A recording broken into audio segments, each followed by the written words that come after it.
Welcome to Bala cars. இப்போ நீங்கள் பார்க்க போகிற கார் பார்த்தீங்கன்னா போல்ல பீக்கோ அப்படிங்கிற காரை பற்றி தான் பார்க்க போகிறோம். வாங்க வீடியோக்குள்ளே போகலாம். இந்த கார் பார்த்தீங்கன்னா போல்ல பீக்கோ மாடல் பார்த்தீங்கன்னா 2010 மாடல். ஓனர் பார்த்தீங்கன்னா 2 ஓனர் இருக்காங்க. இது ஒரு டீசல் வண்டி தான். கிலோமீட்டர் பார்த்தீங்கன்னா 94,000 கிலோமீட்டர் தான் டிரைவிங் ஆகிருக்கு. எஃப்சி வந்து இல்லை அப்படின்னு இருக்காங்க. இன்சூரன்ஸும் இல்லை அப்படின்னு இருக்காங்க. காரோட ப்ரைஸ் என்ன சொல்கிறாங்கன்னா 2,50,000 சொல்கிறாங்க. ரேட்டு குறைக்கணும்னு சொல்லியிருக்காங்க. குறைச்சி பேசி இந்த காரை பைப்பிங்களான்னு சொல்லியிருக்காங்க.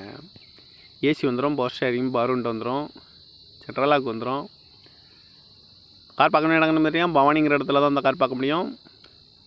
2010 மாடல், 2 ஓனரு, டீசல் வண்டி தான் அப்படின்னு இருக்காங்க. எஃப்சி இன்சூரன்ஸு இல்லை. காரோட ப்ரைஸ் என்ன சொல்கிறாங்கன்னா 2,50,000 சொல்கிறாங்க. ரேட்டு குறைக்கணும்னு சொல்லியிருக்காங்க. குறைச்சி பேசி இந்த காரை பைப்பிங்களான்னு சொல்லியிருக்காங்க. இந்த மாதிரி கார் வீடியோக்கெலாம் பாலா கார் சேனலில் சப்ஸ்கிரைப் பண்ணிச்சுக்கோங்க. தேங்க்யூ ஃபார் வாட்சிங்.